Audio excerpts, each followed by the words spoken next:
Olivia Hart had not seen her ex-wife in 5 years. Not even in passing, not even by accident, which felt almost impossible in a town as small and stubborn as Willowbridge. But Natalie always had a talent for disappearing when she wanted to and for reappearing in ways that shattered every wall Olivia spent years rebuilding. The morning her world tilted started like any other. Coffee too strong, inbox already overflowing, and her assistant telling her the contractor for the new community center wanted to meet in person. Olivia, now the director of a small architectural firm, agreed out of habit, not imagination. She didn't picture anything unusual. She didn't picture her. But when the conference room door opened and the contractor's new project liaison stepped in, Olivia forgot how to breathe. Natalie Brooks, 5 years older, 5 years quieter. 5 years of something soft and broken in her eyes that never used to be there. Olivia stood frozen as every memory she tried to bury rose like smoke. Natalie dancing barefoot in their old kitchen, laughing with her whole body. Crying against Olivia's chest the night everything fell apart. Signing the last divorce paper with trembling fingers and then vanishing. "Olivia," Natalie said gently, almost as if afraid of the sound of her own voice, and Olivia's name broke in two inside her chest. She had imagined this reunion 1,000 ways, screaming, cold indifference, begging, closure, anything that felt clean. Instead, she felt only heat rushing under her skin, confusion, and the quiet magnetic pull that never really died, no matter how much therapy insisted it should. Natalie, she finally managed, her voice not her own. The contractor cheerfully introduced them as if the world didn't just tilt off its axis. As if this wasn't the woman Olivia once built a life with, lost and learned to live without until the moment she saw her again, and realized she had never actually let go. Natalie extended a folder and Olivia's fingers brushed hers. An accident so small it should have meant nothing, but it didn't. Natalie flinched like the touch physically hurt, and Olivia's breath snagged, because Natalie never used to pull away. She used to lean in. "I didn't know you'd be here," Natalie said, eyes flickering away, voice thin like she was holding 1,000 unspoken things behind her teeth. Olivia swallowed. "Likewise." Silence fell between them, heavy, familiar, full of things they never said in time. And then Olivia noticed the ring, or rather the absence of one. Her ex-wife's hand was bare. She shouldn't care. She absolutely should not care. But something inside her twisted anyway. "If this is a problem," Natalie whispered, looking at the blueprints instead of Olivia, "I can ask to be reassigned." Something dark and old cracked open inside Olivia. A mixture of anger and ache. After 5 years, Natalie's first instinct was still to run, still to disappear, still to protect Olivia from the discomfort of her presence. "No," Olivia said, firmer than intended. "It's fine." Natalie's eyes lifted, and Olivia felt the hit of them. Those warm hazel irises she loved and hated and missed more than she ever admitted. "Are you sure?" Natalie murmured, almost hopeful, almost terrified.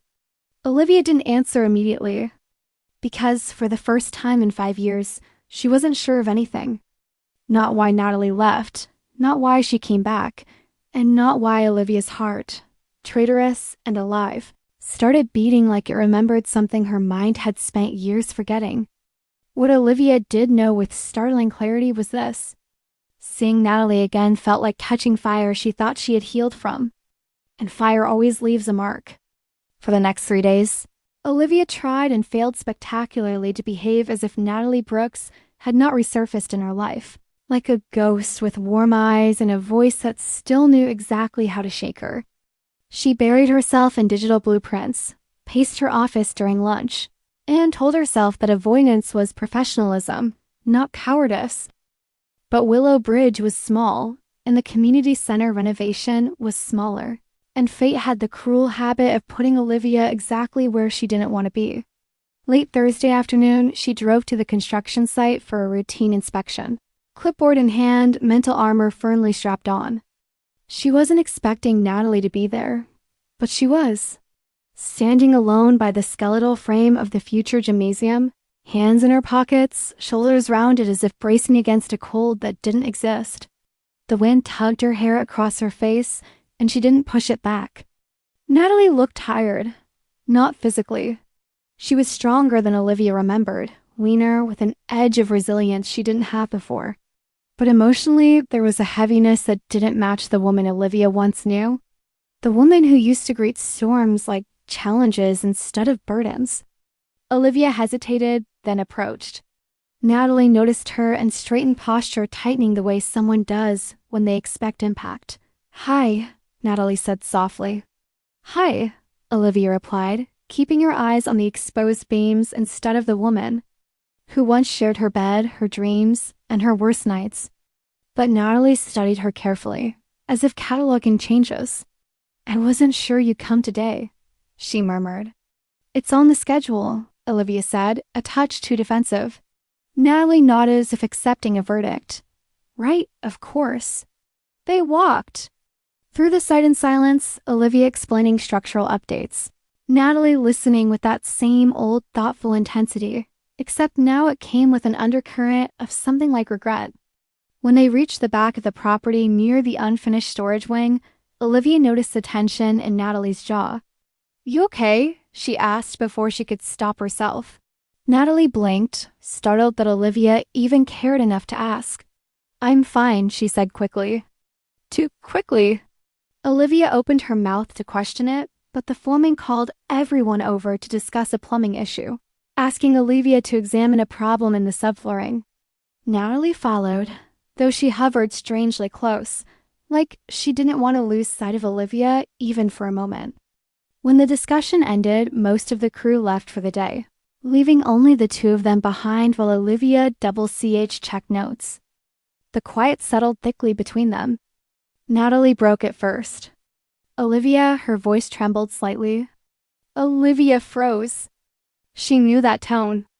It was the same one Natalie used the night she packed her bags without looking back, saying she needed space to breathe, to think, to escape the weight of something she could never fully articulate. "Don't," Olivia whispered, not ready. "Not today." But Natalie stepped closer anyway, not touching her, just close enough that Olivia could feel her warmth. "You think I left because I stopped loving you?" Natalie said quietly. Olivia's pulse jumped painfully. "Didn't you?" Natalie's breath hitched. Not dramatically, but like a reflex she couldn't hide. "No," she said, voice cracking at the edges. "That was never the problem." Olivia studied her clipboard because she suddenly didn't trust her own hands. "Then why did you leave?" Natalie looked down at her boots, exhaling slowly as if bracing for impact. "Because I was hurting in ways I didn't know how to tell you," she murmured. "And instead of letting you see that, I ran. I made myself believe you'd be better off without me." Olivia felt her throat tighten. "I wasn't," she said before she could bite it back. Natalie lifted her gaze, and in her eyes, Olivia saw 5 years of silence, 5 years of distance, 5 years of a truth buried under fear. But before either could say another word, a sharp noise echoed from the far end of the site, a stack of metal frames collapsing. Instinctively, Natalie grabbed Olivia's arm and pulled her back, shielding her with her body as debris clattered to the ground. Dust filled the air, and Olivia's heartbeat pounded violently against Natalie's chest. When the noise settled, Natalie didn't let go. Not immediately. Not even when Olivia finally stepped back with shaking breath. "You're safe," Natalie whispered, still holding Olivia's elbow with trembling fingers. It was the tremble that undid her, because Natalie Brooks had always been steady, controlled, brave to the point of recklessness. But now holding Olivia, she was shaking as if losing her again. Even hypothetically, terrified her. And that realization hit Olivia with the force of a tidal wave. Natalie hadn't come back to town for a job. She came back because something was wrong, something she hadn't said, something she was afraid to face alone. But before Olivia could ask, Natalie stepped away, breaking the connection, her expression shuddering like a light being switched off. "I should go," she said quietly. "Tomorrow, maybe we can talk." She walked off without waiting for an answer. And Olivia stood frozen, watching the woman who left her once walk away again, slower this time, like she was afraid to turn her back. And Olivia knew with a clarity she didn't want that Natalie's return wasn't a coincidence. It was a reckoning. Olivia didn't sleep that night. She lay awake replaying every detail from the construction site. The way Natalie's voice broke when she said she hadn't stopped loving her. The way her hands trembled after pulling Olivia out of harm's way. The way she left as if half of her wanted to stay, but the other half was terrified of what staying meant. By morning, Olivia felt raw and restless, unable to outrun the sense that yesterday had only cracked the surface of something much deeper. At the office, she forced herself into routine emails, phone calls, design revisions. But every few minutes, her mind drifted back to Natalie, as if her ex-wife's return had rewired her ability to function. Around noon, a soft knock sounded on her door. Olivia looked up expecting her assistant, but froze when she saw a man she had never met. Mid-30s, tired eyes, wearing the uniform navy jacket of Willowbridge Community Services. He stood awkwardly in the doorway, holding a small clipboard. "Sorry to interrupt," he said. "Are you Olivia Hart?" Olivia nodded slowly. "Yes. Can I help you?" The man hesitated, glancing down at the form in his hands as if deciding how much to say. "I'm looking for someone connected to Natalie Brooks." The name hit Olivia harder than she wanted to admit. "Connected? How?" she asked carefully. "We don't really handle confidential matters outside meetings." He exhaled, rubbing the back of his neck. "I'm not here in any official capacity. I just was told she might be working on your construction project." Olivia's pulse quickened. "She is? Why?" Another pause, a longer one. The man's voice softened. "I'm her caseworker." Olivia felt the ground shift beneath her. "Caseworker?" He nodded. "She didn't tell you." It wasn't a question. Olivia didn't answer. She couldn't. The man stepped farther inside, lowering his voice like he didn't want the hallway to hear. "I've been trying to reach her for weeks. She comes in and out of town, vanishes, misses appointments, and when she does show up, he trailed off, choosing his words carefully. She's not the same as she used to be." A chill crept up Olivia's spine. What does that mean? He swallowed. Natalie's been going through a difficult period. Some personal losses, some health concerns, changes in her circumstances. Olivia's chest tightened with something sharp and protective. "Is she in danger?" "Not exactly," he said. "But she's vulnerable right now, and she won't talk to anyone. She won't let anyone help." He hesitated before adding, "She mentioned you twice." Olivia blinked, stunned. "She what?" "Nothing specific, but every time I asked about her support system, she shut down except when your name came up. Then she'd just go quiet like she was trying not to feel something." Olivia felt heat rise at the base of her throat. Anger, worry, longing, fear, all tangled. "Why are you telling me this?" "Because I think she came back here for a reason," he said gently. "And because I don't think she has anyone else to turn to." Olivia gripped the edge of her desk to study herself. The man offered his card. "If you see her, tell her I stopped by. Tell her she doesn't have to do this alone." Olivia stared at the small white rectangle in her hand long after he left. Caseworker, personal losses, health concerns, Natalie shutting down, Natalie vanishing, Natalie saying Olivia's name. None of it made sense. Or maybe it made too much sense because the woman Olivia saw yesterday was not the same woman she married or divorced. She was haunted, hurt. Hey, if you're enjoying this story, go ahead and drop a like to help us grow even more. And let me know in the comments. On a scale from 0 to 10, what score would you give this story so far? Your feedback makes all the difference. Hiding something so heavy it bent her spine. And for the first time, Olivia saw clearly what she had missed in the final months before the divorce. Natalie wasn't leaving her. Natalie was collapsing quietly, and Olivia hadn't known how to catch her.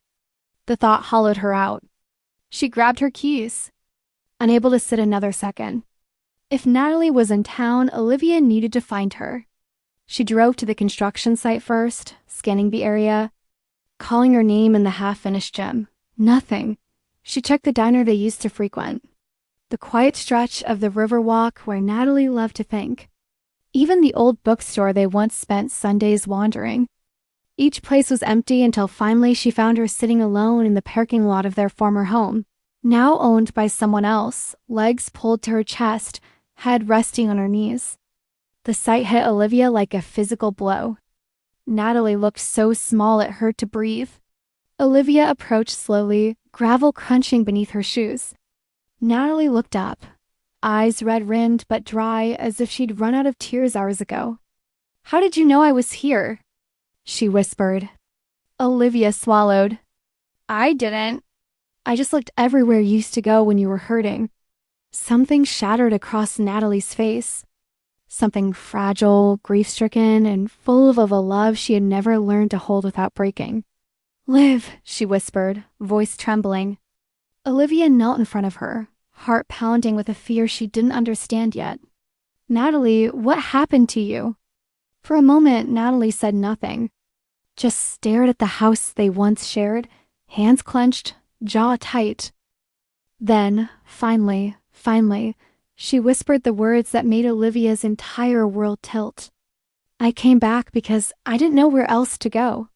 Olivia had imagined 1,000 versions of Natalie's return, but none of them included finding her ex-wife sitting like a ghost on asphalt, still warm from the afternoon sun, staring at the house they once built together, as if it were both a memory and a wound.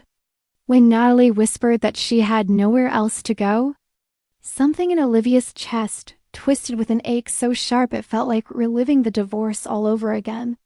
But this time with clarity she didn't have back then. She sat beside Natalie on the pavement, not touching her, not forcing anything, just offering proximity the way she used to when Natalie had bad days she refused to name. They stayed like that for a long moment, breathing the same cooling air, the silence between them heavy with years of things unsaid. Finally, Olivia spoke, her voice steady but soft. "Tell me what happened." Natalie didn't look at her. She hugged her knees tighter, knuckles white. "You won't want to hear it. That's not your decision to make anymore," Olivia said gently. "But I'm here and I'm listening." Natalie exhaled shakily, as if letting the air out of 5 years of holding her breath. "After the divorce," she began, "I thought leaving would help me fix myself. I thought distance would make me better, or at least easier to love." Olivia's throat tightened. "You were already—" "No," Natalie cut in, shaking her head. "I wasn't. You just didn't see how bad it had gotten." She shut her eyes, gathering the courage to continue. "I lost my job 3 months after I left you. Not because of anything dramatic. I just stopped functioning, couldn't focus, missed deadlines. My boss said I seemed distracted, unstable." They weren't wrong. Olivia felt her pulse begin to race. She had always known Natalie struggled with pressure, but she hadn't known it swallowed her whole. And then Natalie continued quietly. "My mom got sick." Olivia's breath caught. Sick. Cancer. The single word cracked like thin ice. Fast. Aggressive. She died within a year. Olivia lifted a hand instinctively, wanting to offer comfort, but she stopped herself inches away. Natalie noticed. Her lips trembled at the sight of the hand that hovered but didn't touch. "I didn't tell you," Natalie whispered. "I couldn't. We weren't us anymore. And it felt cruel to pull you back into my life, just to watch me lose everything." Olivia's heart broke in a slow, crushing way. "Nat, you should have called me. Why?" Natalie asked with sudden bitterness. "So you could watch me fall apart? So I could ruin you with my grief the way I ruined myself." Her voice cracked on the last word, and Olivia felt tears sting her own eyes, not from pain, but from the brutal honesty of it. After she died, Natalie continued, voice thin. "I didn't leave the house for weeks. I stopped answering calls. Bills piled up. I lost the place. I couch surfed, then stayed with friends, then stopped having friends. People don't stay when you're not easy anymore." Olivia inhaled sharply. I would have stayed. Natalie's eyes flickered toward her, dark with guilt. I know. That's why I didn't tell you. I didn't want to drag you into the wreckage I became. The self-blame in her voice was so deep it felt ancient, as if she'd been carrying it long before their marriage. Olivia finally closed the distance and placed her hand over Natalie's. Not forcefully. Not dramatically. Just enough for warmth to say what words couldn't. Natalie shuddered at the touch, as if her body remembered something her mind had tried to erase. I didn't come back because of work, Natalie said, her voice barely audible. The caseworker probably told you I've been inconsistent. Olivia nodded once. He said you're going through a difficult time, that you've been disappearing. Natalie let out a humorless laugh. Disappear. That's what I do best. Nat, Olivia said firmly but not harshly. Look at me. After a long moment, Natalie did. And in her eyes, Olivia saw everything at once. Exhaustion, grief, longing, and something like shame twisted around all of it. I came back, Natalie whispered, because the world felt too heavy. And the only place that ever felt like it could hold me was here with you.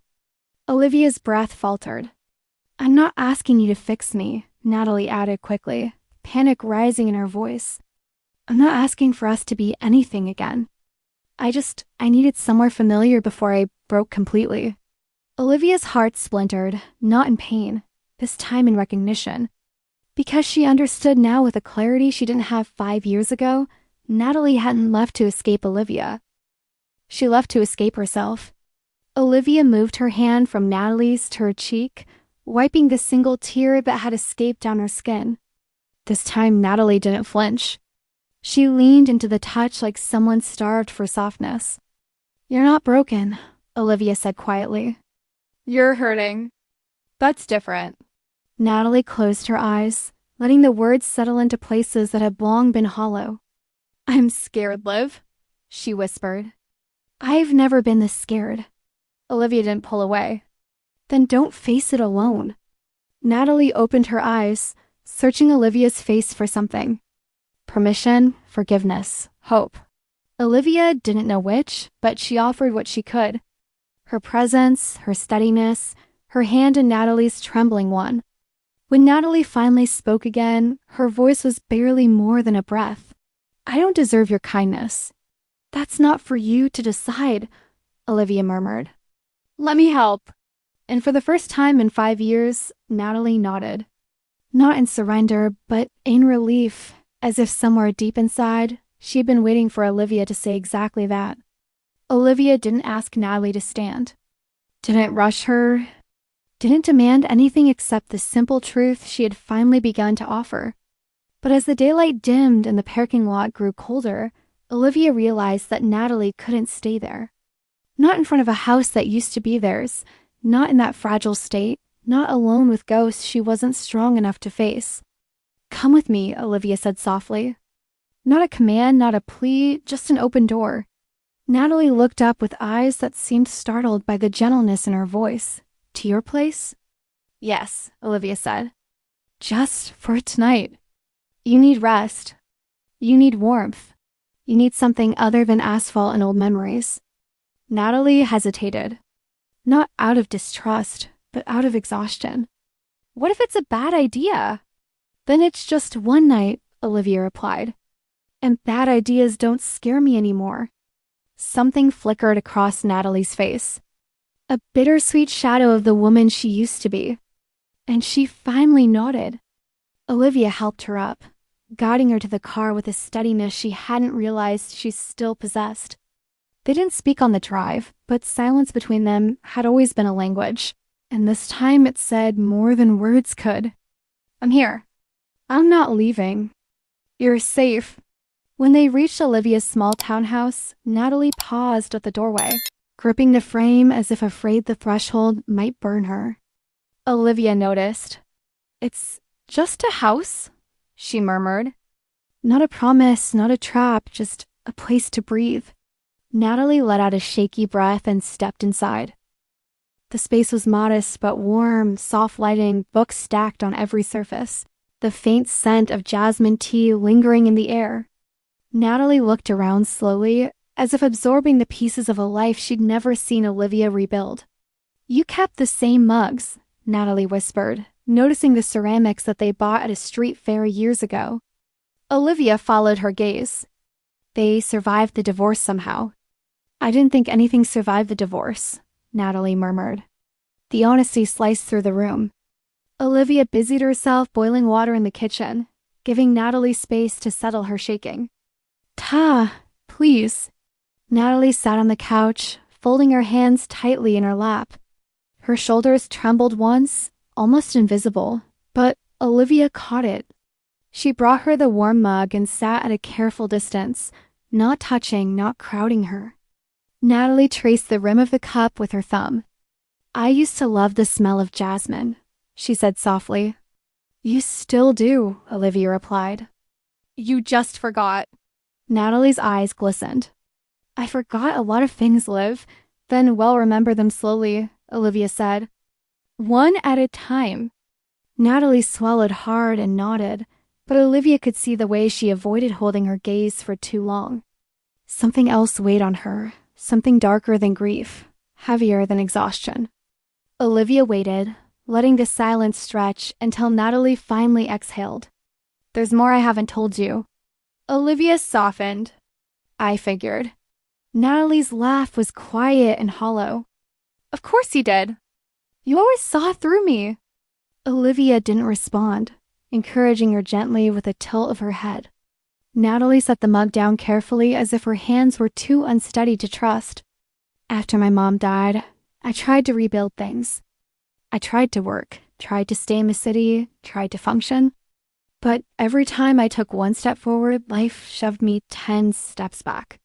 Olivia listened without interrupting, without judging.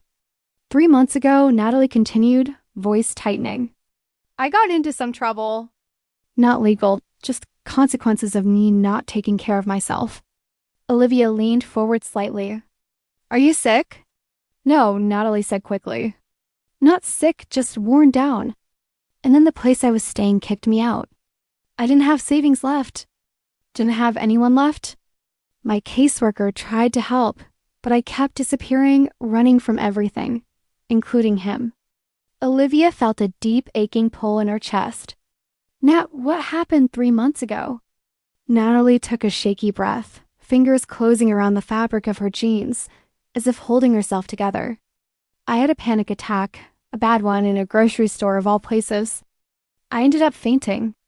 When I woke up in the air, they told me I'd been found alone on the floor. No emergency contact, no one to call." Olivia's face tightened with something fierce and protective. "Nat, I realized then," Natalie whispered, eyes fixed on the mug, "that I had let my world get so small, so empty, that there was no one left who even knew where I was." She looked up, her voice fracturing, "Except you. Even after everything, you were the only name that came to mind. And I hated that. I hated how much I missed the way you held me together without even trying." Olivia felt her own breath catch. "So you came back?" "Yes," Natalie said, "because I didn't know where else to go. Because every road felt like a dead end. Because I was tired of being alone with the version of myself that fell apart after leaving you." The confession hung between them, heavy, raw, painfully intimate. Olivia reached out slowly, giving Natalie time to pull away. She didn't. Their hands met, fingers lacing instinctively, as if muscle memory had never faded. Natalie shuddered, a soft sound escaping her. "Liv," she whispered, fear and longing tangled together. "I don't want to be a burden." Olivia squeezed her hand, steady and certain. "You're not. You never were." Natalie closed her eyes, and for the first time since returning, her body eased. Not fully, but enough for Olivia to see the woman she used to love buried beneath the wreckage. Enough to know she was still in there. Enough to fight for. Then Natalie said something so quiet Olivia almost missed it, but it changed everything. "I don't know how to be okay anymore." Olivia didn't hesitate. "Then we'll figure it out together." And this time, Natalie didn't run. Morning in Olivia's townhouse felt too quiet. The kind of quiet that carried the weight of two people trying to relearn how to exist in the same space without breaking open. Olivia woke before sunrise, unable to rest with the knowledge that Natalie was sleeping in the next room. Soft breaths drifting through the cracked door, fragile and uneven, as if even her dreams had edges sharp enough to cut her. Olivia moved through the kitchen with care, setting a kettle on the stove, grounding herself in small rituals. She tried to ignore how her hands trembled, how every sound felt amplified. The click of the burner, the faint groan of the old pipes, the whisper of wind against the window. It had been years since anyone else inhabited her mornings, years since she made 2 cups of tea by instinct instead of habit. When Natalie finally emerged barefoot and wrapped in one of Olivia's old sweaters, Olivia's breath faltered. Not because Natalie looked fragile, though she did, but because she looked familiar, devastatingly, achingly familiar. The sleeve swallowed her hands. Her hair was pulled into a loose, messy knot, and her eyes, still rimmed with exhaustion, searched the room as if unsure she had permission to exist in it. "Morning," she murmured. Her voice carried a rasp, the kind born from years of swallowing words instead of speaking them. Olivia nodded, offering a mug. "I made jasmine." Natalie hesitated before taking it, fingers brushing Olivia's with no flinch this time, just a small intake of breath. Subtle but unmistakable. "Thank you," she said, holding the warm ceramic close to her chest. They sat at opposite sides of the small breakfast table, separated by steam curling between them like a quiet reminder of everything that still lingered. Natalie stared at her tea for a long time, tracing the rim with her thumb. "Last night," she said finally, "I didn't mean to unload everything on you." "You didn't unload," Olivia replied. "You trusted me." "That's different." Natalie's gaze flicked up, vulnerability lighting her features like dawn. "I'm not used to being held anymore emotionally." I mean, Olivia softened. "It's okay. We can go slow."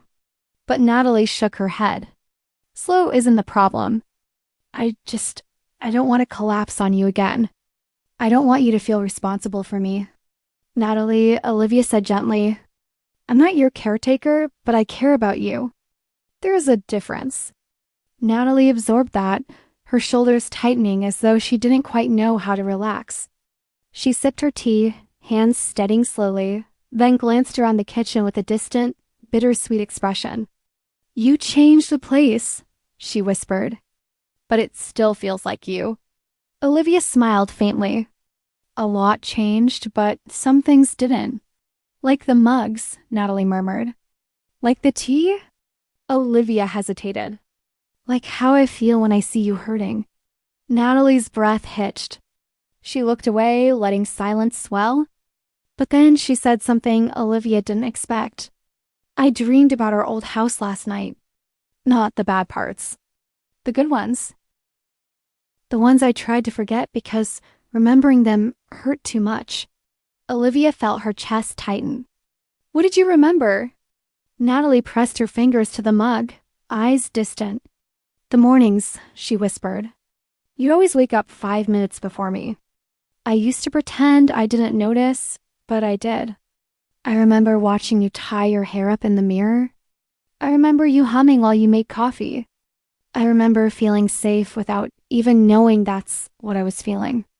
The confession hung in the air like a ghost with warm hands. Olivia exhaled slowly. "Why are you telling me this now?" Natalie swallowed hard. "Because it's the first time in years I've woken up in a place that didn't make my chest hurt." Olivia's throat tightened. She wanted to reach out to bridge the space between them, but Natalie's next words froze her hand meter. "But Liv, I'm scared." Olivia stilled. "Of what?" Natalie hesitated too long. Mom enough that the fear behind her silence became palpable. She set her tea down with shaking fingers. "There's something else," she whispered. "Something I haven't told you, something I've been avoiding because once I say it, once you know you might not want me here anymore." Olivia's pulse jumped. "Nat," she said carefully. "Whatever it is, you can tell me." Natalie squeezed her eyes shut, trying to steady herself. 3 months ago wasn't just a panic attack. It was the beginning of something worse. Olivia leaned in, heart pounding. What do you mean worse? Natalie opened her eyes, haunted, afraid, brimming with a truth she had held so tightly it had begun to suffocate her. I got a diagnosis, she said, voice breaking. Olivia froze, blood turning cold. But Natalie continued before Olivia could ask. Not terminal, not life-threatening, just something that changes everything. She looked down at her shaking hands as if they no longer belonged to her. And I didn't know who I was anymore. I didn't know how to tell anyone. I didn't know how to be seen by someone who loved me. Olivia reached across the table and covered Natalie's trembling hands with her own firm, warm study. You're still you, she whispered. I'm still here. Natalie's lip trembled. You don't even know what it is yet. Then tell me, Olivia said. Let me stay. Natalie inhaled sharply on the edge of breaking or finally healing. Olivia couldn't tell which, but she knew one thing. Whatever Natalie was about to reveal, it wasn't the end. It was the beginning of understanding. And maybe, if they were brave enough, the beginning of something else that had survived 5 years of silence. Natalie didn't speak for a long time. She just stared at their hands linked across the table as if memorizing the warmth before she risked losing it. Olivia didn't rush her. She had learned too late that pushing Natalie only made her retreat deeper into herself, like an animal convinced it had to lick its wounds alone. When Natalie finally inhaled, it was shaky, fragile, the kind of breath someone takes before stepping into a truth they've avoided for so long it feels foreign. 3 months ago, she whispered. After the panic attack, the doctors ran some tests. They thought it was just exhaustion at first. Then they found something else. Olivia's pulse hammered, but she drew her thumb slowly across the back of Natalie's hand, a silent reminder. I'm not going anywhere. Natalie wet her lips, eyes glistening. I was diagnosed with complex PTSD. Olivia's breath stilled. Not because she was surprised. Deep down, she had sensed Natalie was carrying something massive and untreated, but because she could see how much saying it cost her. Natalie continued, voice trembling. They said it wasn't new, that it had been building for years. That losing my mom, the divorce, the constant instability, it all compounded. She swallowed hard. They said my brain reacts to stress like it's danger. That's why I shut people out. Why I disappeared. Why I couldn't stay. Her fingers curled instinctively and Olivia tightened her hold. Nat, Olivia whispered. I'm so sorry you went through that alone. Natalie shook her head. I didn't want you to see me like that. I didn't want you to think I was broken. Olivia leaned closer, her voice fierce but gentle. You're not broken. You never were. You were hurting and you didn't know how to ask for help. Natalie's eyes filled instantly, though she blinked the tears back with stubborn determination. Still so much the woman Olivia remembered. The diagnosis came with treatment recommendations, therapy, medication, routine, stability, support. She let out a bitter laugh, which was ironic because I didn't have any of those things. You have one now, Olivia said. You have me. Natalie looked away quickly as if the words were too heavy, too hopeful. That's not fair to you. Let me decide what's fair. A quiet war raged across Natalie's expression. A familiar one built from years of believing she had to carry everything alone. There's more, she murmured. Olivia's stomach tightened. Okay, go on. The caseworker wasn't assigned because I'm dangerous or unstable, she said quickly. He's there because my life fell apart in ways I didn't know how to manage financially, emotionally, structurally. She paused, breathing uneven. He thinks I'm at risk of becoming unhoused again. Olivia felt her chest constrict. Natalie, I'm not telling you this to make you feel sorry for me, Natalie said, voice rising with desperation. I'm telling you because I didn't want my situation to blindside you. I came back here because I couldn't keep pretending everything was fine, and because her voice broke completely because you were the only person I ever felt safe with. Olivia's eyes burned, not with pity. Never pity, but with a fierce, aching tenderness. Thank you for telling me, she said softly. I know how hard that was. But Natalie shook her head again, panic creeping back in. I don't want you to think I came here expecting anything. I don't want to be your responsibility. I don't want you to feel trapped because I walked into your life again.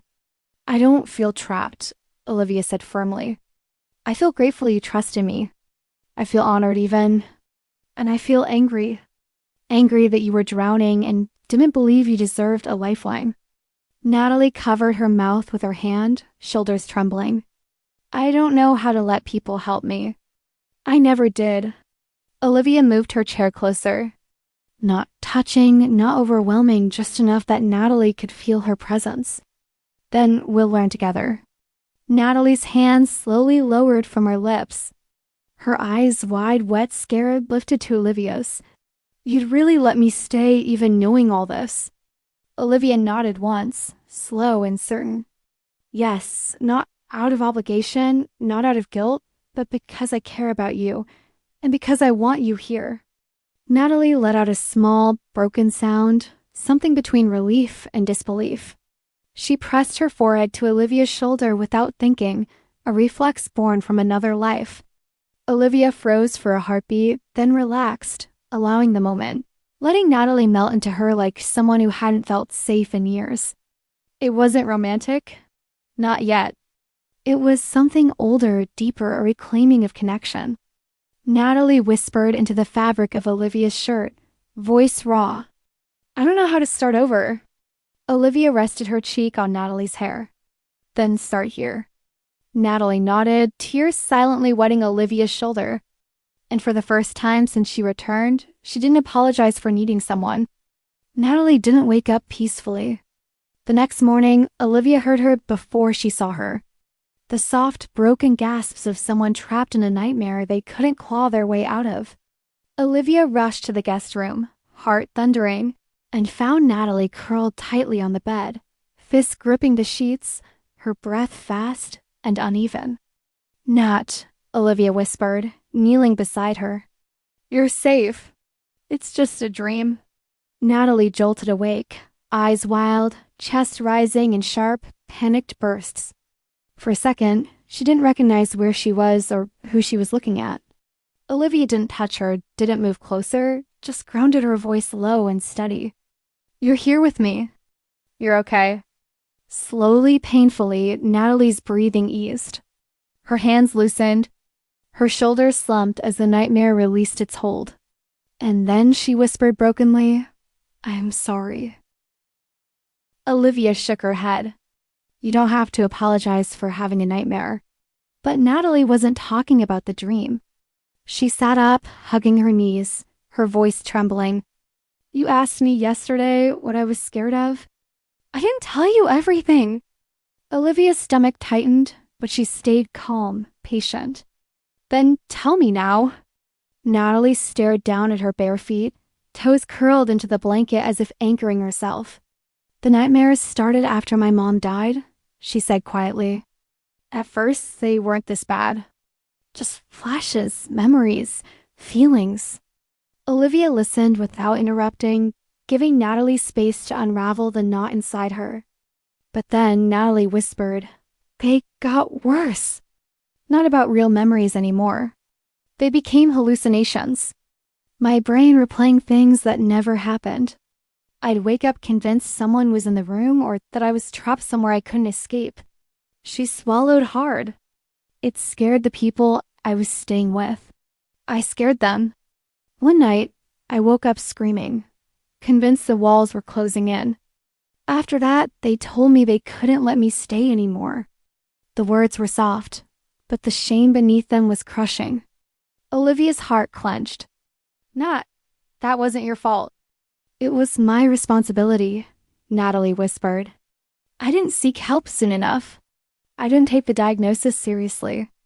I kept running instead of facing what was happening. A silence settled. Heavy, fragile, intimate. Olivia finally spoke, her voice steady. You're facing it now. That's what matters.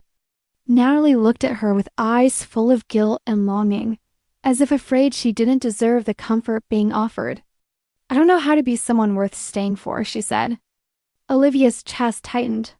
You don't have to be anything worth staying for. You just have to be honest, and you're doing that. Natalie blinked rapidly, tears she refused to let fall, clinging to her lashes. I should have told you about the nightmares, she whispered. Back then, before the divorce, I kept everything inside because I didn't want to be a burden. You weren't, Olivia said softly. You were drowning, and I didn't know how to see it. Natalie's expression shifted.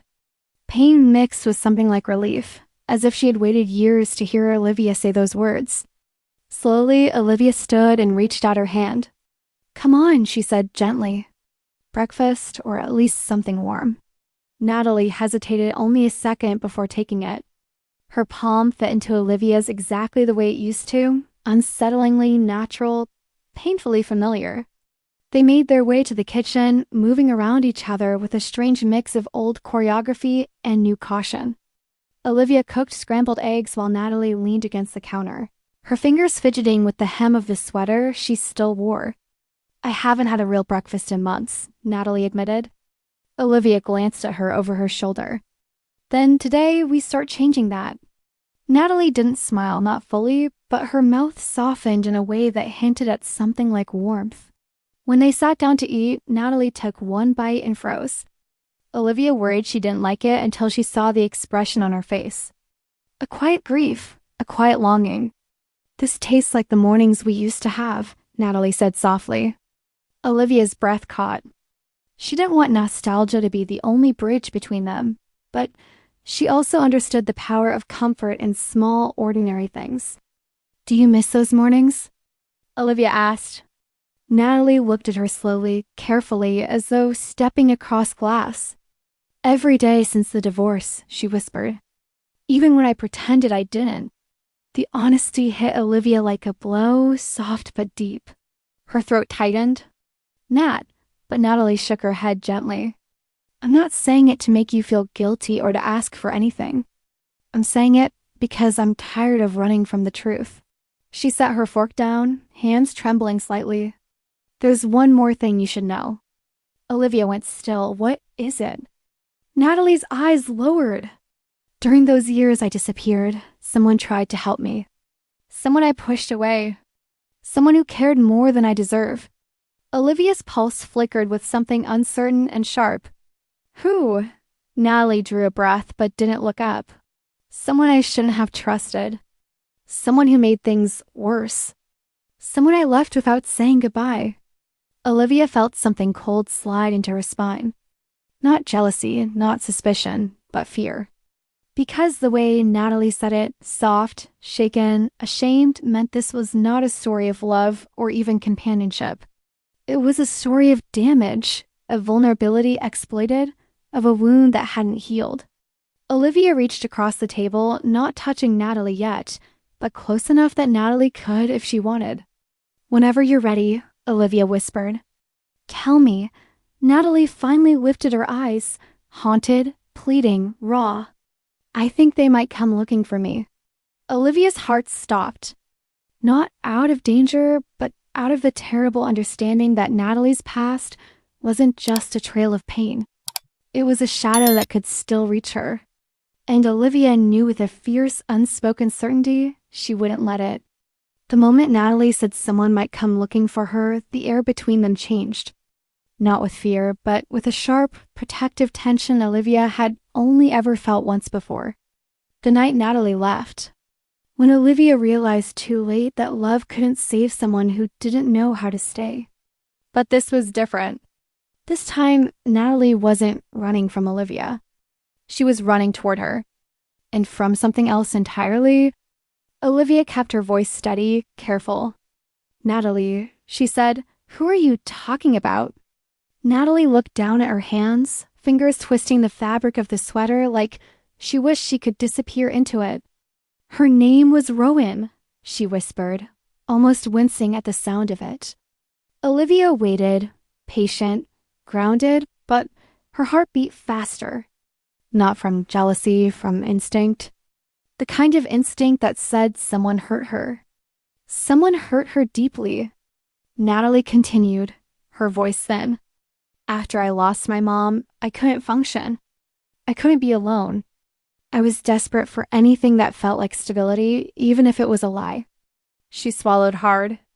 Rowan found me at a support group. She seemed kind at first, quiet, understanding. I thought she saw me in a way no one else did. Olivia recognized the tone. Not love, not desire.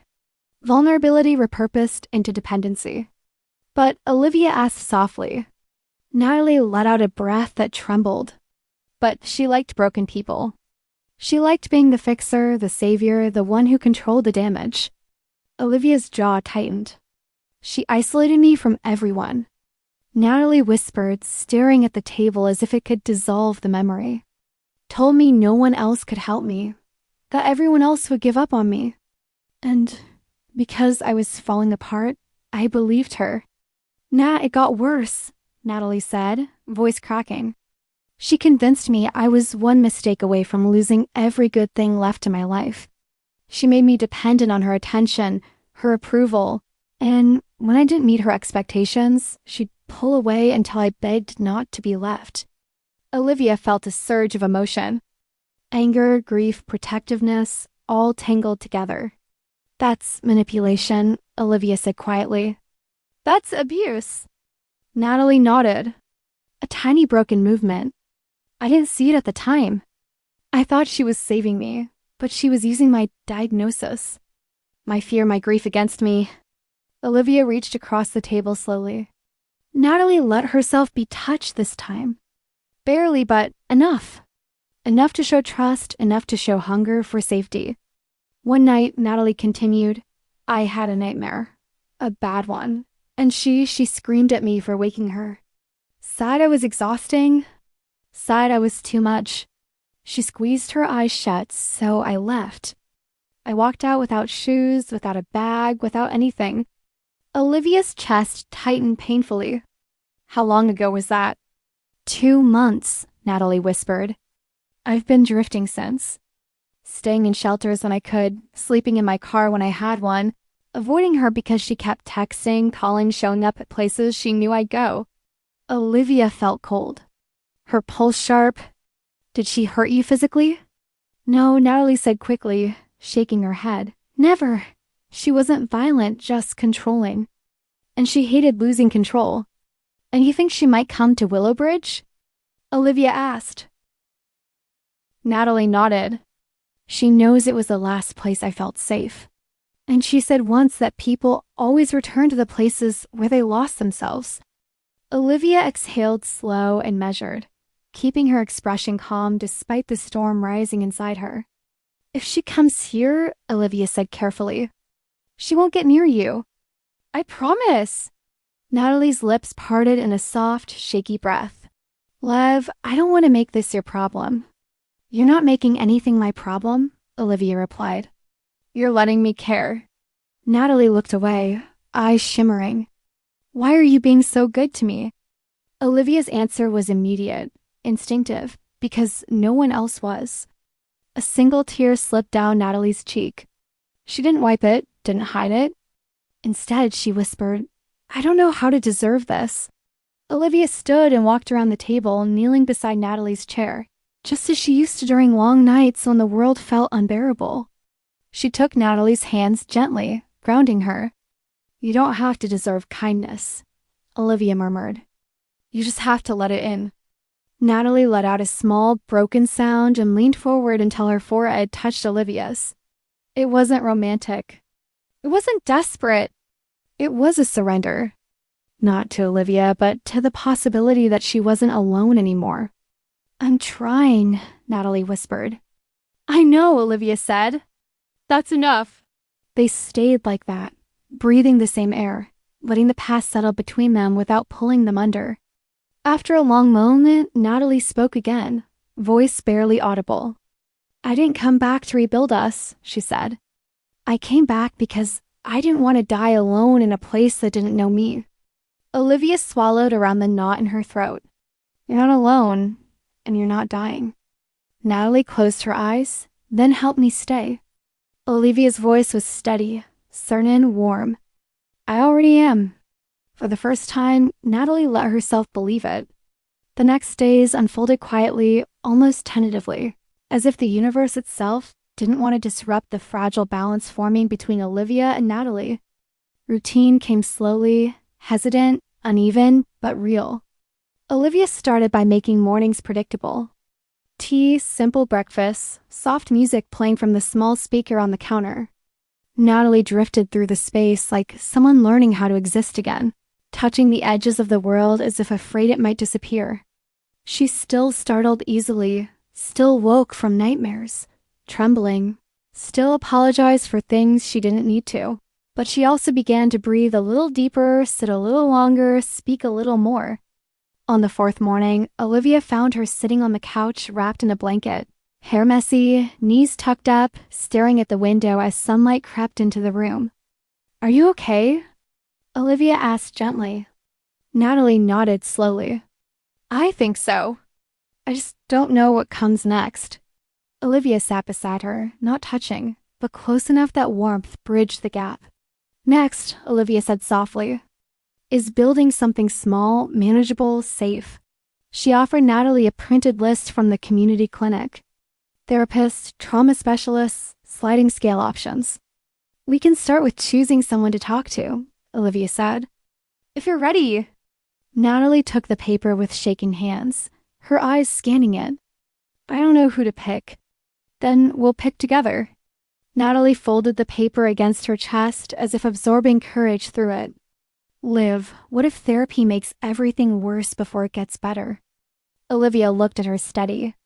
"Then we face that too, one day at a time." Natalie nodded, tears pooling but not falling. The smallest spark of trust flickered between them, quiet, tender, growing. That afternoon, Olivia drove her to the clinic. Natalie insisted she could go in alone, but the way her fingers trembled when she unbuckled her seatbelt told another story. Olivia didn't force anything. "I'll be right here in the car," she said. "Take your time." Natalie gave a tiny nod and stepped out. Olivia watched her walk inside, shoulders tight, breath uneven, but moving forward. It felt like watching a bird relearn how to fly with the wings still healing. While she waited, Olivia stared at the dash, fighting the mix of emotions twisting inside her. Worry, hope, fear of failing her again, and something else she didn't name. Something softer, older, familiar. When Natalie returned 40 minutes later, she wasn't quite smiling, but her face held a fragile calm. "It was okay," she said. "Hard, but okay." Olivia exhaled, relieved. "Good. She wants to see me twice a week," Natalie added to start. "That's wonderful." Natalie's gaze drifted to Olivia's hands on the steering wheel, and something warm flickered to her eyes, as if realizing how much safer the world felt with Olivia in it. Back home, the afternoon passed quietly. Natalie rested on the couch while Olivia worked at the dining table. Every now and then, Natalie would glance at her not to speak, but to reassure herself that Olivia was still there. And Olivia always was. But late that evening, as Olivia poured tea into 2 mugs, her phone buzzed with an unknown number. She almost ignored it until she saw the message preview. "This is Jenna Martinez. I'm Natalie's caseworker. I need to speak with you. It's important." Olivia's stomach tightened. She stepped into the hallway and called back. Jenna answered immediately, voice low, purposeful. "Olivia, thank you for calling. Is everything all right?" Olivia asked, already bracing. "That depends," Jenna said. "Is Natalie with you?" "Yes, she's safe." Jenna let out a breath. "Good. I've been trying to reach her for days. Her phone keeps going to voicemail." "She's resting," Olivia said carefully. "And starting therapy." "That's good news," Jenna replied. "But I'm calling because something's come up. Something about Rowan." Olivia felt a cold pulse in her spine. "What about her?" "I didn't tell you everything during our last conversation," Jenna said. "I didn't know everything then." She paused. "Rowan filed a missing persons report 2 weeks ago." Olivia's blood ran cold. "What?" "She claims Natalie is a danger to herself without her. She presented herself as Natalie's primary support, but the details didn't add up, so I did some digging. Olivia gripped the phone tighter. And Rowan has a history of targeting vulnerable individuals, Jenna said. Emotionally dependent partners, trauma survivors, people with unstable housing. There are multiple complaints filed by former partners. Nothing criminal, but enough to show a pattern. Olivia felt heat rising beneath her skin.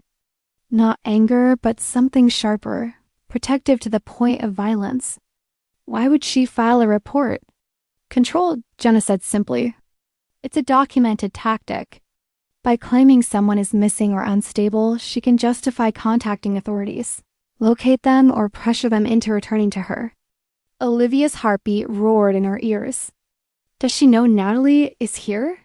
We don't believe so, Jenna said. The report was vague.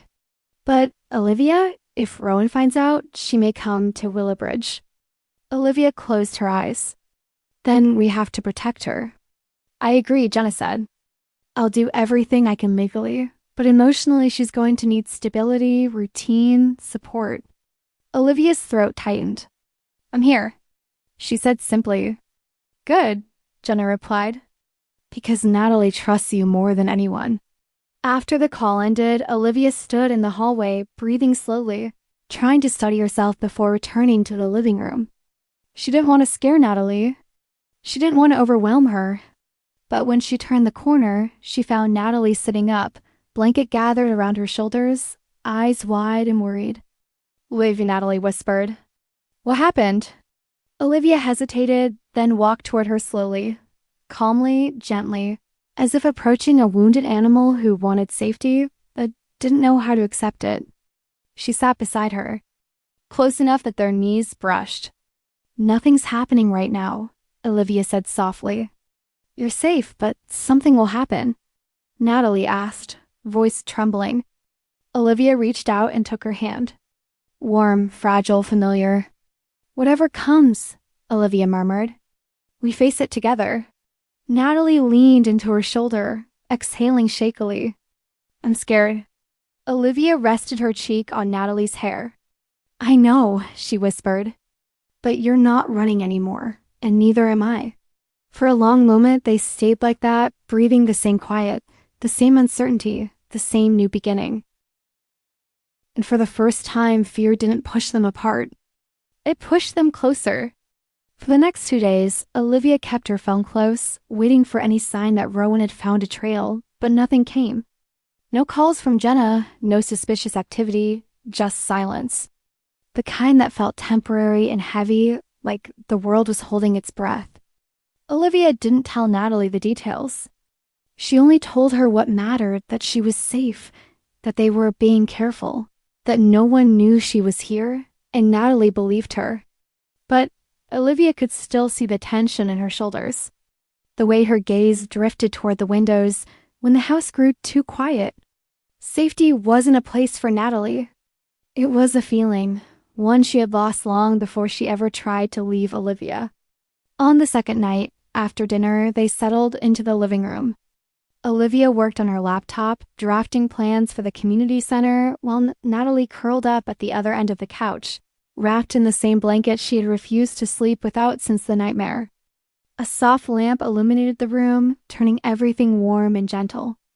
Natalie's breathing eventually slowed, deepened, studied. But Olivia wasn't surprised when Natalie spoke without lifting her head. I keep waiting for the moment you realize letting me stay was a mistake. Olivia set her laptop aside immediately. That won't happen. Natalie let out a small, broken laugh. It always happens. People get tired. They reach a limit. They stop being patient. They stop caring. I become too much. Not for me, Olivia said. Not now, not then.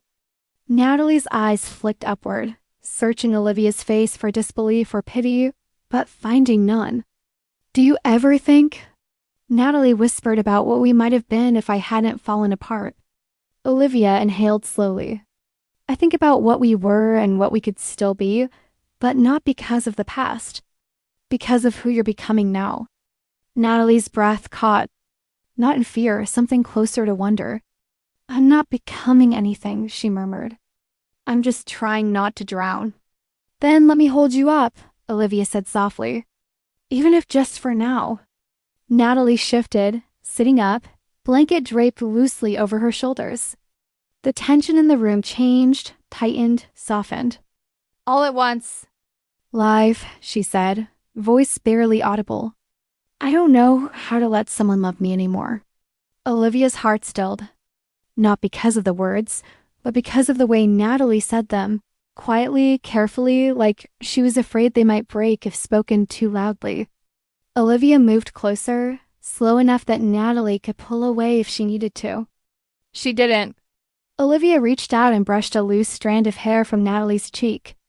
Let's start with letting someone care about you, she whispered. Love doesn't need to come yet, Natalie swallowed. But what if it comes too fast? What if I feel something I'm not ready for? Olivia's eyes softened. Then we go slow. We take one breath at a time, one moment at a time.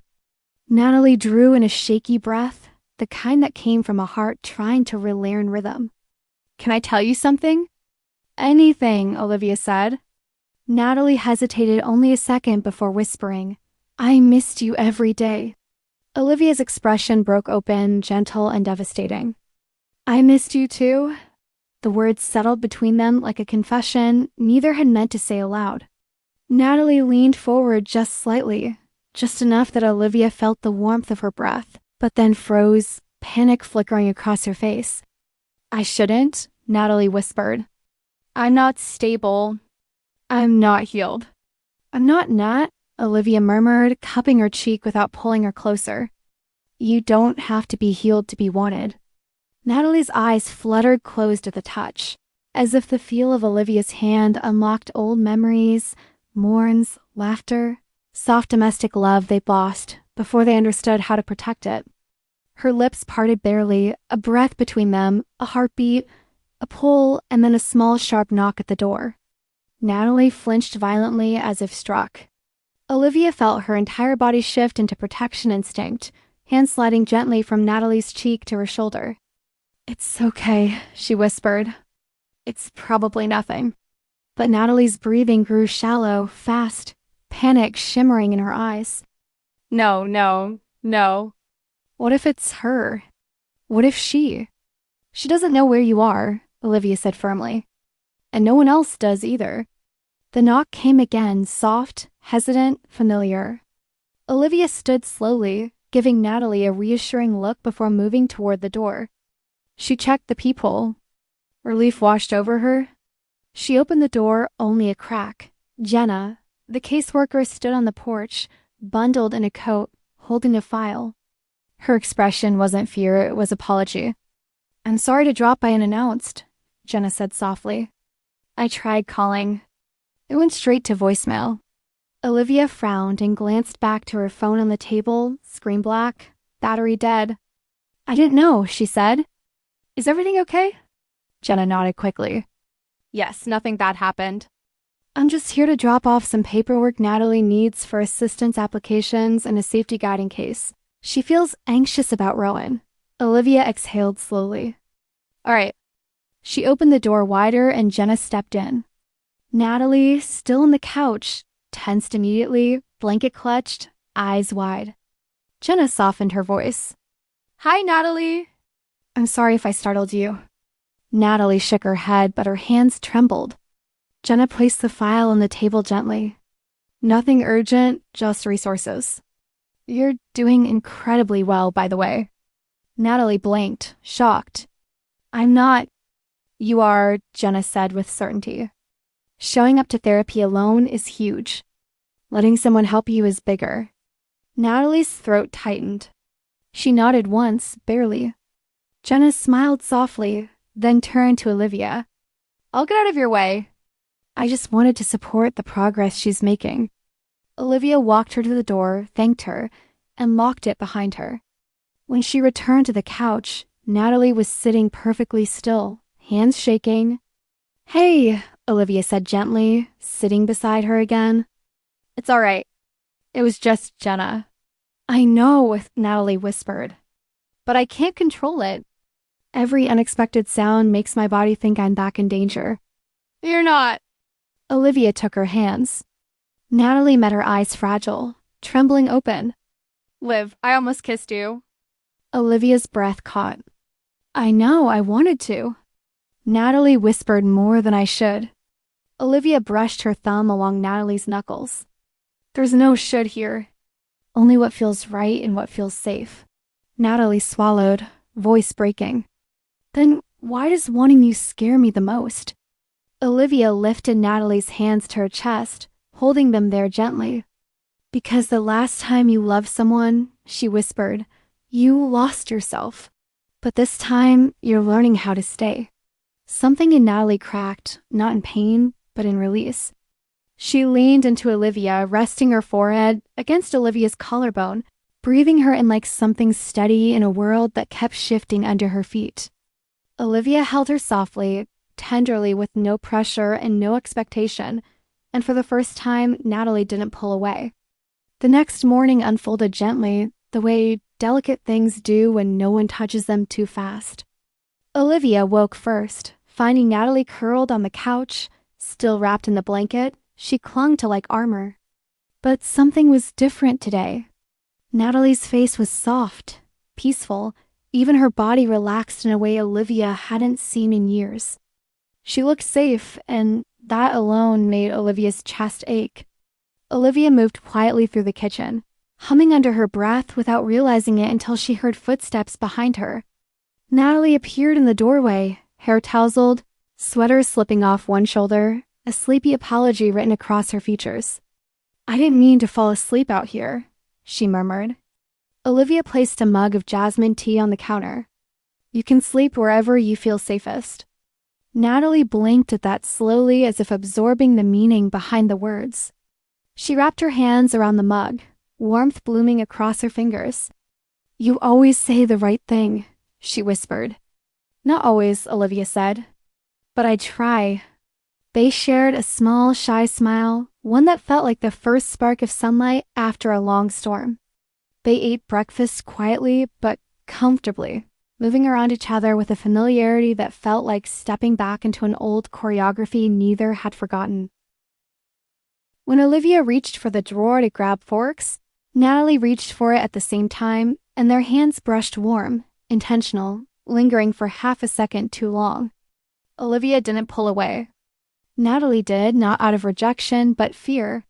Fear of wanting too much too soon. Sorry, Natalie murmured, cheeks flushing. Don't apologize, Olivia said gently. It was just a touch. Sometimes a touch feels like a cliff, Natalie whispered. Olivia understood more than Natalie knew. After breakfast, they settled into a slow morning routine. Olivia answering emails. Natalie curled near the window with a book she wasn't actually reading. Around midday, Olivia stepped outside to check the mail. A simple task barely worth a thought until she reached the box. Inside was a thin white envelope, no stamp, no postmark, no return address, just a single name written in neat handwriting. And Brooks, Olivia's stomach dropped. She scanned the street instinctively. Nothing unusual. No cars she didn't recognize. No silhouettes watching from a distance. Everything looked normal, but it wasn't. Her hands tightened around the envelope as she walked back inside. When Natalie saw her expression, she sat upright immediately. Liv, what is it? Olivia hesitated only a moment, long enough to decide whether to shield Natalie or trust her. She chose trust. She handed her the envelope. This was in the mailbox. Natalie stared at her name written in the handwriting she had spent 2 years trying to forget. Her breath hitched. It's her, she whispered, voice cracking. Rowan. Olivia moved instantly to her side, sitting beside her on the couch. We don't know that yet, but they did. They both did. Natalie's hands shook violently. She found me already. How? Take a breath, Olivia murmured. Open it when you're ready. Not before. But Natalie didn't open it. She didn't even touch the seal. She pressed the envelope to her chest like someone clutching a wound. Liv, I can't. What if it's bad?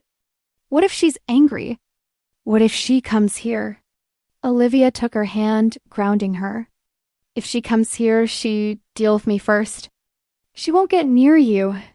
Natalie's breath broke on a sob. She tried to swallow. I hate that I'm still scared of her. Fear doesn't mean weakness, Olivia said softly. It means you survived something that tried to break you. Natalie lowered her head, shoulders shaking. Then slowly, fragile as glass, she whispered, "Will you open it with me?" Olivia nodded without hesitation. Of course. They sat shoulder to shoulder, their knees touching. Olivia kept her hand over Natalie's as Natalie slid her finger under the seal. The paper tore softly, painfully loud in the quiet room. Inside was a single sheet, a handwritten note. I hope you're ready to talk. I know where you always run. Our Natalie went pale instantly, breath staggering into silence. She's here, Natalie whispered, horror threading through every syllable. She's watching. She know, Olivia said firmly, pulling the note from Natalie's trembling hands. This doesn't mean she's here. It means she knows your patterns. That's it. But she knew to put this in your mailbox, Natalie said. She found Willowbridge. Olivia cubed Natalie's face, forcing her to meet her eyes. Listen to me. You are not alone. She cannot hurt you. Not with me. Natalie's eyes filled with tears. She fought to hide. Liv, why are you doing all this? Why do you care so much after everything I put you through? Olivia's answer came quietly without hesitation because I never stopped caring. Not even when you left. Not even when I tried to. Natalie broke then, not loudly, not dramatically, but in quiet, aching tears that soaked her sweater. She leaned into Olivia, letting herself be held for the first time in years. And Olivia held her not as an ex-wife, not as someone trying to fix her, but as the one person who had never truly let her go. After several minutes, Natalie lifted her head, breath trembling but steadier. Live, she whispered, voice soft and terrified and full of something blooming again. I think I'm falling for you again. Olivia's heart stuttered, but she didn't move, didn't flinch, didn't let go. She rested her forehead against Natalie's. Then fall slowly, she whispered. I'll catch you. Outside, the world remained quiet. Inside, something new finally began. That night, sleep did not come easily for either of them. Olivia sat awake in her bedroom longer than she should have, staring at the folded note from Rowan that she had tucked into her nightstand, as if distance alone might weaken its power. It didn't. It pulsed in the quiet like a warning neither of them wanted to acknowledge too fully. In the guest room, Natalie lay curled beneath the blanket, eyes open, the shadows on the ceiling shifting like memories she wasn't ready to confront. Every now and then, Olivia heard the faint creak of bed springs, the uneven rhythm of someone fighting sleep with the same desperation they fought panic. Before sunrise, Olivia rose, pulled on a sweater, and made her way to the kitchen. She moved silently, intentionally, wanting the morning to feel calm, warm, predictable, something Rowan could never infiltrate. But when she turned toward the stove to start the kettle, she froze. Natalie was already there, sitting on the floor, her back pressed to the cabinets, knees hugged tightly to her chest, her breathing soft and rapid like a trapped animal trying not to make a sound. Nat, Olivia whispered, instantly dropping to her knees in front of her. Natalie didn't flinch, but her eyes were distant, unfocused, fixed somewhere far away that Olivia couldn't yet reach. I'm here, Olivia murmured. Talk to me. Natalie blinked and the world seemed to come back into focus slowly, painfully. The note, she whispered. I dreamt she was inside the house, standing over me. I couldn't move. I couldn't breathe. Olivia steadied her voice. It was a dream. You're safe. Natalie nodded, but her hands trembled uncontrollably, betraying the fear still twisting through her body. Olivia reached for her gently, placing one hand on Natalie's knee. Not forcing, just grounding. Sit with me, she said softly. Just breathe. Natalie inhaled shakily. I'm tired of being scared. That's because you've been scared alone, Olivia said, You're not alone anymore. Natalie exhaled slowly, unevenly, pressing her forehead into Olivia's shoulder as if the contact anchored her. Olivia wrapped an arm around her, not tightly, but securely enough that Natalie could feel the difference between being held and being trapped. They stayed there on the kitchen floor for several minutes until Natalie's breathing steadied. When she finally pulled back, her eyes were wet but clear. "I hate this," Natalie whispered. "I hate what she did to me. I hate how easily she can still reach me." Olivia brushed a tear from her cheek with the back of her hand. "Healing isn't linear," she said. "But fear doesn't mean she has power. It means you're still recovering from the ways she manipulated you." Natalie swallowed. "Sometimes I wonder if I'll ever be normal again." Olivia shook her head. "You're not broken. You're healing, and that's harder than people give you credit for." Natalie's breath hitched at the softness in Olivia's tone. "Why do you still care this much?" Olivia didn't answer. Not because she didn't know, but because admitting the truth out loud felt too raw, too soon, like exposing a wound she'd stitched shut long ago. Instead, she said, "Because you matter. Because you always did." A fragile silence stretched between them, warm and cautious. They stood slowly, Natalie using the counter for balance. As Olivia turned toward the cupboard to grab tea, she didn't notice the mug perched too close to the edge. It slipped, crashed, shattered loudly against the tile. Natalie gasped, and before Olivia could speak, Natalie folded in on herself like a collapsing star, hands over her ears, body trembling violently. Olivia rushed to her, heart jerking in her chest. "Natalie, it's okay," she said, voice low and soothing even as fear clawed at her ribs. "It's just a mug. Nothing else. Just a mug." But Natalie was already spiraling, breath coming too fast, shoulders shaking as she forced words through panicked sobs. It sounded like the night when Rowan slammed. Olivia understood instantly. This wasn't about the mug. It was about a memory, a moment, a sound that lived in her nervous system, like a ghost that refused to leave. "Hey," Olivia said softly, taking Natalie's hands and guiding them gently away from her ears. "Look at me." Natalie tried and failed twice before her gaze finally met Olivia's. "Breathe with me," Olivia whispered. "In 10 out." She demonstrated slowly, exaggerating the motion until Natalie followed.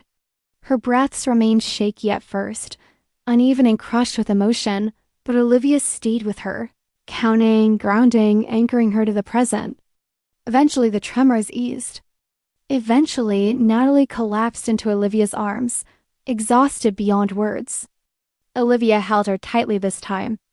Not delicately, not uncertainly, because Natalie needed more than steadiness now. She needed strength. She needed someone who wouldn't let go. Minutes passed before Natalie finally whispered into Olivia's collarbone, her voice raw and trembling. "I'm sorry. I'm so sorry." "Don't apologize," Olivia murmured, stroking her back. "Your body remembers things you survived. That's not weakness." "You shouldn't have to deal with this," Natalie cried softly. With me, Olivia closed her eyes, feeling something inside her shift. Something deep, fierce, irrevocable. "Nat," she whispered. "Listen to me. You're not a burden. You're not too much. You're someone." She stopped herself just in time. But Natalie felt the change in her body, the tightening of her arms, the unspoken words hanging in the air between them. She pulled back slightly, searching Olivia's face with trembling intensity. Someone knew what Olivia swallowed hard. This wasn't the moment she'd planned. This wasn't the moment Natalie was ready for. But honesty, once cracked open, didn't stop spilling. "Someone I'm falling for," Olivia said quietly. "All over again." Natalie's breath broke. Not from fear this time, from something startlingly close to hope. "Liv." Olivia brushed a tear from her cheek. "You don't have to say anything. You don't have to feel anything yet, but don't apologize for being human in front of me. I won't break and I won't leave." Natalie leaned into her slowly, carefully, like someone learning to trust gravity again. Olivia wrapped her arms around her and the pieces of the morning. Fear, panic, confession, closeness. Settled into something new, not the past, not the future. Something raw and fragile and breathtakingly real. And this time, when Natalie rested her head against Olivia's chest, she did it without fear. The day after the panic episode passed more quietly, as if the house itself sensed that noise could break something delicate inside Natalie. Olivia moved slower than usual, careful with doors, careful with drawers, careful with her own breath. Natalie noticed. She noticed everything. By mid-morning, she finally spoke from the couch in a voice still fragile, but steadier than the night before. "You don't have to tiptoe around me," she said. Olivia looked up from the kitchen. "I'm not tiptoeing. You're being gentle in a way I don't deserve." Olivia walked toward her, stopping only when she was close enough that Natalie needed to lift her chin to meet her eyes. "You don't have to earn gentleness," Olivia said softly. "You've just gone so long without it that it feels foreign." Natalie looked away as emotion tightened her throat. "I hate that I'm this breakable." Olivia shook her head. "You're not breakable. You're healing, and healing people aren't fragile. They're brave." Natalie's eyes shimmered, but she didn't cry. Not this time. Instead, she reached for Olivia's hand. A small, intentional gesture. "I want to try something today," Natalie said quietly. "Something that scares me." Olivia sat beside her. "What is it?" Natalie took a long breath. "I want to read the note again out loud." Olivia felt the room shift, not with fear, but with a kind of solemn respect. This wasn't self-punishment. It was a step forward. "If you're sure," Olivia said. "I'm sure enough." Natalie retrieved the note from the table drawer where Olivia had hidden it the night before. Her hands trembled, but she didn't hesitate. She unfolded the paper and read, "I hope you're ready to talk. I know where you always are." When she finished, she folded the note slowly, deliberately, like she was closing a door instead of opening a wound. Before Natalie whispered, "That sentence would have made me run or hide or disappear for weeks." Olivia nodded. And now Natalie stared straight ahead. "Now I feel angry." Olivia inhaled, recognizing the shift. This wasn't fear anymore. This was the first spark of her claiming power. "Good," Olivia said softly. "You're allowed to be angry. What she did to you was wrong." Natalie finally looked at her. "What do I do with that anger?" "Use it to build boundaries," Olivia answered. "Not walls, boundaries. What if she keeps pushing? Then she'll learn that you don't bend anymore." Natalie sank back into the couch, the blanket slipping from her shoulder. She didn't fix it for the first time. She didn't feel the need to hide inside it. "I want to write something back," Natalie said. "Not to send to her, just for me to say the things I never said." Olivia gave a small, proud smile. "That's a good idea." But Natalie's confidence faltered. "Can you sit with me while I write it?" "Of course." They sat together at the dining table, Natalie with a notebook and pen. Olivia beside her, close enough to be a presence, not so close as to influence the words. Natalie stared at the blank page for a long time. Her hand shook on the first letter, but slowly, painfully, she began to write. Olivia didn't read over her shoulder. She didn't need to. She could feel the weight leaving Natalie's body with each stroke of ink. After nearly half an hour, Natalie closed the notebook with a long exhale. "I didn't expect it to hurt so much," she whispered. "That means it mattered." Natalie looked at her, eyes tired but clearer. "I want to take a walk just around the block. I want to prove to myself that I'm not trapped in this house, or in this fear." Olivia tensed, not visibly, but enough that Natalie noticed. "I'll go with you," Olivia said instantly. "No," Natalie said gently. "I need to try it alone." Olivia's heart stuttered, protectiveness and pride colliding in her chest. "If you're sure I am." "I just need to know I can breathe outside these walls." Olivia walked her to the door, resisting the instinct to hover. "Text me the moment you're around the corner," she said. "And the moment you're coming back." Well, and if anything feels wrong, I'll come back immediately." I promise. Natalie touched Olivia's hand one more time, soft, grateful, grounding, and stepped outside. Olivia watched from the window as Natalie took her first few steps down the sidewalk. At first, her stride was small, cautious, then steadier. She didn't look over her shoulder. She didn't flinch at passing cars. She kept walking, and Olivia's chest swelled with something fierce and beautiful. She didn't know how long she stood there long enough that when her phone buzzed, her heart leapt. And I'm okay. I'm still walking. It feels strange, but good. Olivia exhaled deeply. Oh, I'm proud of you. Take your time. I'm here. 10 minutes later, another buzz and heading back now. Olivia unlocked the door before Natalie even reached the house. When Natalie stepped inside, cheeks flushed from the cold, something about her felt different. Taller somehow, rooted. How was it? Olivia asked. Hard, Natalie said honestly. But not impossible, Olivia smiled. That's all progress ever is. Natalie stepped closer, not out of fear or neediness, but intention. Liv, she murmured. Do you know what kept me steady out there? What? Knowing you were here when I came back, Olivia felt her heart melt, ignite, but before she could speak, before the moment could soften into something warm and tender, Olivia's phone buzzed again. A chill ran through her. She checked the screen. An unknown number and a message. Tell Natalie I'd like my things back. R. Olivia's blood turned to ice.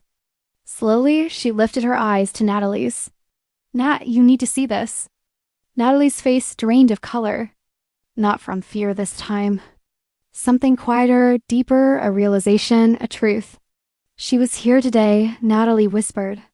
She's watching. Olivia stepped forward instinctively, taking Natalie's hands. No, listen to me. That message says nothing except that Rowan is trying to get in your head. It doesn't mean she's nearby. But Natalie shook her head slowly, eyes haunted but resolute. Live. Rowan never leaves messages she can't follow through on. We don't know that? I do. Olivia steadied her voice. Then we planned together, not in fear and strategy. Natalie looked up at her, trust and terror blending into something heartbreaking. What do we do? Olivia answered without hesitation. We make you untouchable. And for the first time, Natalie didn't cry. She didn't panic. She didn't collapse. She straightened her shoulders, lifted her chin, and nodded. Okay, she whispered. Let's do it. Something had shifted. Something profound. Natalie was no longer trying to survive her past. She was ready to fight for her future. For a long moment after Rowan's message, neither of them moved. The phone lay between them on the coffee table like a thin blade, small but capable of reopening every wound Natalie had worked so hard to close. Olivia forced herself to breathe evenly, knowing her calm mattered. Natalie stood very still, as if her body were deciding whether to fight or flee. Then, slowly, purposefully, she sat down on the couch, not collapsing, not folding, sitting with intention. Okay, she said quietly. Let's make a plan. Olivia sat beside her, close but not crowding her. First, Olivia said, we figure out what she means by her things. Did she leave anything with you? Natalie shook her head. No. Everything I ever owned with her fit into the trunk of my car, and I left with none of it. So it's symbolic, Olivia said. She wants a reaction. She won't get one, Natalie whispered, surprising even herself. Olivia felt something warm rise in her chest. Pride, admiration, love. She was trying so hard not to push too far too fast. Good, Olivia said softly. Then she's already losing. Natalie looked at the phone again.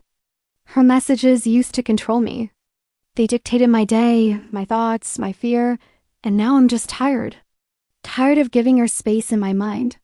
Then we take that space back. Olivia said, starting now. They spent the next hour drafting a practical plan. Not dramatic, not confrontational, just grounded. Real. Natalie would keep her phone on silent mode for a while. Olivia would block unknown numbers from reaching her.